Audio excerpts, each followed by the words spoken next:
तो मान के चलिए कि 200, सवा 200, 250 का सीएनजी आपका फालतू एसी के पीछे जाएगा।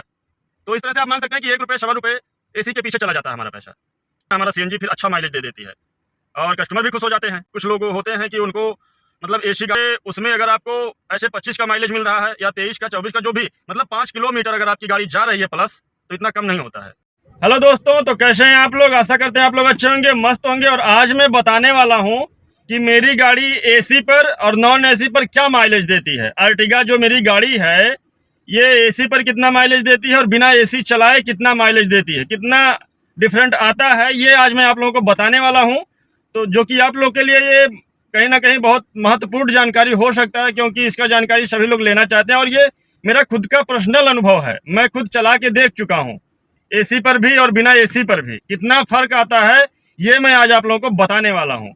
तो बने रहें आप लोग मेरे वीडियो में अंत तक। और अगर चैनल पर नए हैं तो चैनल को सब्सक्राइब जरूर करें और वीडियो को एक लाइक, एक कमेंट, एक शेयर जरूर करें। तो मैं पहले जब गाड़ी लिया था तब भी मैं बता रहा था आप लोगों को कि मेरी गाड़ी क्या माइलेज देती थी उस टाइम और अभी क्या माइलेज दे रही है, ये मैं बताने वाला हूँ आप लोगों को। पहले मेरी गाड़ी, सबसे पहले अगर बात कर लें तो इसका जो सिलेंडर आता है ये 7 किलो प्लस का आता है। 7 किलो से थोड़ा ज़्यादा आता है, 7.5 के लगभग में।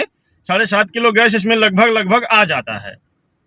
और अगर उसका दाम का बात करें तो वो लगभग 700 के आसपास में आता है, 10-5 रुपये कम ज़्यादा। और कभी कभी होता है कि प्रेशर जब कम रहता है तब दिक्कत हो जाता है। कोशिश करिए आप लोग कि अगर प्रेशर कम रहे तो कम से कम सीएनजी डलवा के अपना काम निकाल लीजिए, और जहाँ प्रेशर अच्छा रहे वहाँ जब आप डलवाएंगे तो वो माइलेज ज़्यादा देगा।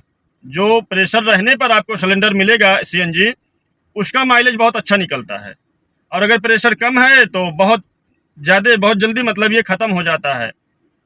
तो इसका सिलेंडर आता है 7 किलो प्लस का, और थोड़ा बहुत फालतू चला जाता है, 7.25 के करीब, 7.5 भी हो जाता है, बस ऐसे ही रहता है। और इसका अगर हम बात करें सीएनजी का, एसी का और बिना एसी का, तो मैं दोनों चला के दोस्तों देख चुका हूं। और ये नहीं कि थोड़ा बहुत, मैं फुल सिलेंडर कराया हूं और उसके बाद चला हूं, और काफ़ी ज़्यादा डिफरेंट आया है। कितना आया है मैं बता रहा हूं आप लोगों को। मैं यहाँ पर बैठा हुआ हूँ, ऐसे धूप बाहर बहुत है और मेरी गाड़ी चालू है, क्योंकि शीशा बंद है तो फिर एसी चालू करना पड़ेगा, इसलिए गाड़ी चालू है। अभी मैं दिखाता हूँ, देखिए कुछ आवाज़ आप लोगों को सुनाई दे रहा होगा एसी का। और क्योंकि धूप बहुत तेज़ है बाहर, तो मैं सोचा कि गाड़ी चालू करके और अंदर ही बना लेते हैं, क्योंकि अभी तो धूप बहुत ही तेज़ है बाहर, तो ऐसे नहीं हो पाता। आप लोग जान ही रहे हैं कि अगर गाड़ी बंद है तो बंद गाड़ी में तो बैठ नहीं मिलेगा बिना एसी का। तो चलिए फिर शुरू कर लेते हैं आज का वीडियो, बताते हैं हम सारा कुछ। सबसे पहले बात कर लेते हैं एसी का। अगर हम एसी पर चलते हैं तो, और अभी तो मेरी गाड़ी का माइलेज बढ़ गया है। अभी तो पहले तो मेरा 20, 22, 21 एसी पर यही रहता था, अभी थोड़ा बढ़ गया है। जैसे सर्विस हुआ, सेकंड सर्विस मेरा हो चुका है, थर्ड वाला होने वाला है। और जैसे जैसे थोड़ा सा मतलब गाड़ी चलती है, अभी नई नई गाड़ी रहती है तो थोड़ा सा कम माइलेज देती है। और अभी थोड़ा जैसे पुरानी होगी, 10-20 किलो 50 किलोमीटर चल जाती है, 10-20-50 हज़ार किलोमीटर, तो माइलेज अच्छा हो जाता है इसका। तो चलिए फाइनली अब बात कर लेते हैं कितना माइलेज देती है सीएनजी। अगर मतलब हम डला लेते हैं, एक बार फुल करा लेते हैं, तो मेरी गाड़ी अगर एसी चलाते हैं, अच्छा एसी आप, मैं 2 नंबर की बात कर रहा हूँ, 2 पॉइंट एसी जब चलाता हूँ तब की बात कर रहा हूँ, तो उस पर लगभग ये 24 का माइलेज देती है। हाँ, 24 का आ जाता है, कभी 25 भी आ जाता है, कुछ अपने चलाने के भी ऊपर होता है। कुछ रास्ते का भी बात वहाँ होता है कि अगर रास्ता ख़राब है तो तब तो 24 नहीं देगा, तब तो और कम देगा अगर रास्ता हमारा ख़राब है। लेकिन अगर रास्ता अच्छा है तो ये मान के चलिए कि 24-25 भी हो सकता है। कुछ दिन बाद जब मैं थर्ड सर्विसिंग कराऊंगा, जब 10,000 किलोमीटर मेरी गाड़ी चल जाएगी, तो मुझे लगता है कि 25 तो आ जाएगा एसी पर, थोड़ा तो बढ़ेगा ही।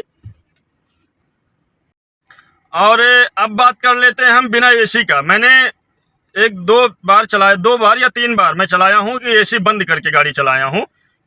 जैसे कभी बुकिंग जाता हूँ तो उसमें क्या होता है कि कुछ लोग होते हैं कि उनको मतलब एसी गाड़ी में नहीं बर्दाश्त कर पाते हैं। आप लोग जान रहे होंगे, उन्हें उल्टी पल्टी होने लगता है, तो इस वजह से एसी लोग बंद करा देते हैं और शीशा खुलवा देते हैं। तो कहीं ना कहीं ये फ़ायदे का बात हो जाता है हम लोगों के लिए, कि अगर कहीं जाना 100-200 किलोमीटर तो बढ़िया हमारा सीएनजी फिर अच्छा माइलेज दे देती है और कस्टमर भी खुश हो जाते हैं। तो कई बार ऐसा देखने को मिल जाता है कि अगर किसी को कुछ दिक्कत होता है तो वो लोग बोलते हैं भैया एसी बंद करिए और शीशा खोल दीजिए और आराम से चलिए। तो है क्या, थोड़ा सा मतलब बाहर का बहुत सब शोर शराबा आता है कान में, और थोड़ा धूल उल भी आ ही सकता है। वैसे हाईवे पर ये सब दिक्कत नहीं रहता, लेकिन फिर भी कहने के लिए थोड़ा बहुत तो आएगा ही आएगा। इतना तो है नहीं कि एकदम कुछ भी नहीं, लेकिन थोड़ा बहुत तो धूल होश आ सकता है कहने के लिए, जो कि मतलब आपको बहुत ज़्यादा पता नहीं चलेगा। लेकिन फिर उसमें होता क्या कि हमारा सीएनजी बच जाता है, तो ठीक है, थोड़ा बहुत मैनेज करना पड़ेगा, क्योंकि गाड़ी अगर हम लोग चला रहे हैं, काम कर रहे हैं, तो पैसे के लिए ही कर रहे हैं। तो अगर हमारा सीएनजी बच जा रहा है, 200-400 किलोमीटर हम गए और उसमें अगर मेरा 200-500 का सीएनजी बच गया तो अच्छी बात है कहीं ना कहीं। लेकिन ऐसा कभी कभार ही होता है, ऐसा नहीं कि हमेशा। बहुत लोग हैं तो एसी तो एकदम फुल ही कर देते हैं। तो चलिए अब मैं बात कर लेता हूँ कि एसी पर मुझे क्या माइलेज मिला, मैं बताया हूँ। अब बिना एसी का मैं बता रहा हूँ कि बिना एसी का मुझे क्या माइलेज मिलता है। बिना एसी का अगर हम चलाते हैं तो मेरी गाड़ी लगभग 28, 29 और कभी 30 का भी माइलेज दे देती है। 28 से कम नहीं रहता है, प्लस ही रहता है। 29 भी देता है, 30 भी देती है गाड़ी। अर्टिगा गाड़ी है, आप लोग जान रहे हैं।